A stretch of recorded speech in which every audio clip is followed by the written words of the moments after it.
Nous sommes en 2022. Un autocar ramenant des pèlerins polonais à Medjugorje a un accident qui fera au total 12 victimes. De tels drames se produisent malheureusement presque chaque année. Face à toutes ces tragédies, qui rappellent celles évoquées aujourd'hui par Jésus, une question lancinante surgit. Pourquoi ? Oui, pourquoi Dieu n'a-t-il pas protégé ces Galiléens et plus encore ces croyants qui venaient le prier ?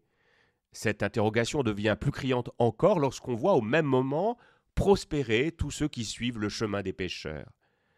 Le malaise légitime qui nous saisit ici vient en fait de cette intuition partagée par beaucoup selon laquelle Dieu se doit de nous protéger et même de récompenser nos efforts.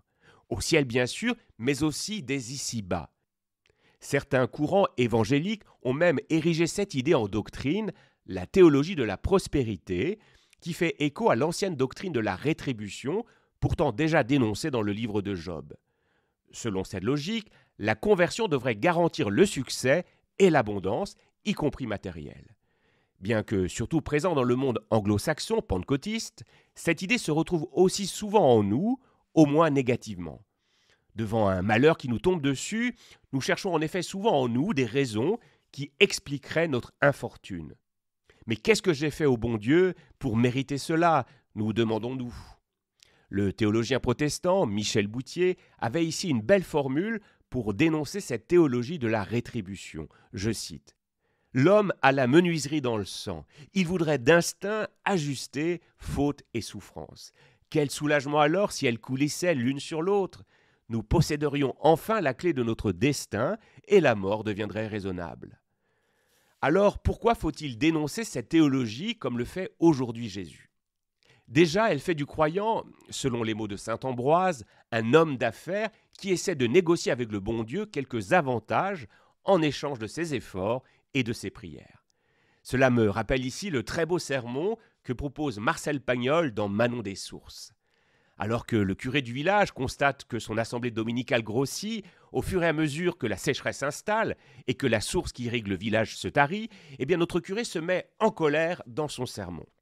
Allez, le bon Dieu, il n'est pas si naïf. Il sait bien que vous êtes là parce que la source ne coule plus. Ces prières que vous avez la prétention de vouloir lui faire entendre, ce sont des prières pour les haricots, des oraisons pour les tomates, des alléluia pour les topinambours, des hosanna pour les coucourdes. Allez, toutes ces prières, ça ne peut pas monter au ciel parce que ça n'a pas plus d'aile qu'un dindon plumé. Fin de citation. Poussons la réflexion plus avant. Si le Seigneur se doit de nous protéger en échange de nos prières, nous pourrions, dans un excès d'orgueil, juger ces faveurs comme un tribut légitime, comme des dividendes qui nous sont dus. La grâce s'évanouirait alors, cédant le pas à une transaction marchande. À l'inverse, si nos demandes ferventes restent sans réponse, nous risquons d'abord de culpabiliser. Mais qu'est-ce que j'ai mal fait pour que Dieu se détourne ainsi de moi ? Ne trouvant pas de réponse toujours à cette interrogation, nous finirons immanquablement par tourner définitivement le dos à ce Dieu muet, ingrat et en apparence au moins totalement inutile. Face à tout cela, Jésus nous invite aujourd'hui à la conversion. Pour bien comprendre cette invitation, regardons son propre exemple. Voilà une existence dont la droiture n'a jamais été prise à défaut. Toute la vie du Christ est en effet complètement tournée vers Dieu. Pourtant, au soir de celle-ci, alors qu'il aurait besoin de l'aide de son Père, sa prière semble s'abîmer dans le silence, le laissant seul dans l'épreuve. Qu'est-ce que Jésus nous apprend alors ? Il nous redit ici que ce qui sauve n'est pas toujours la réussite de notre mission. Non, ce qui compte, c'est avant tout notre fidélité et notre confiance. À vue humaine, Jésus a en effet échoué dans sa mission puisqu'il finit cloué sur le bois de la croix par cela même qu'il voulait sauver. Pourtant, dans cet échec apparent, il reste fidèle jusqu'au bout à son Père et à cette humanité qui le crucifie aujourd'hui.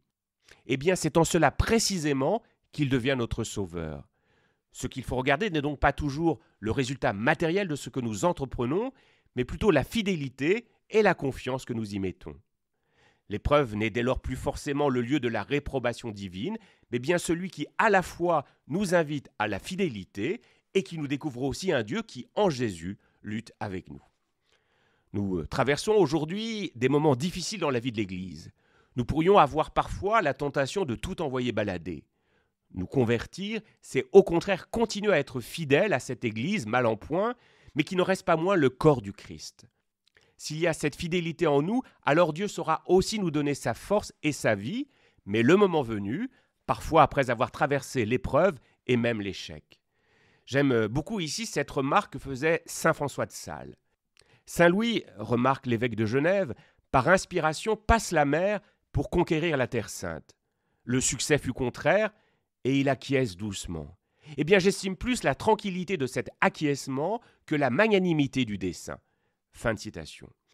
L'échec n'est donc plus nécessairement le signe que j'ai mal agi ou celui d'une réprobation divine. Il peut au contraire devenir le lieu où j'exprime ma fidélité au bon Dieu. Pour conclure, la fin de notre évangile, avec la parabole du figuier, nous redit l'urgence de cette conversion. Trop souvent, nous la reportons à demain. Saint Augustin rappelait que cette attitude faisait de nous des corbeaux. Crasse, crasse, crasse, répétons-nous en effet. En français, même si le jeu de mots ne fonctionne plus ici, nous disons demain, demain. Oui, demain nous nous convertirons, assurés que nous sommes, que Dieu nous attendra pour nous donner son pardon. Devant notre croissement, Augustin nous rappelait alors, je cite, « Certes, si tu te convertis demain, Dieu t'accordera sa grâce. Il l'a promis, mais qui t'a promis demain ?» Le diable est ici malin. Voyons bien qu'il est incapable d'éteindre en nous ce désir de conversion, il nous incite à le reporter sine die. Alors résistons-lui. Le temps du carême est aussi celui du réveil. Cessons de croasser et de procrastiner. Aujourd'hui, je décide de me convertir et je serai prêt quoi qu'il arrive. Dans mes succès ou dans mes échecs, Dieu sera toujours présent à mes côtés. Bonne journée à vous.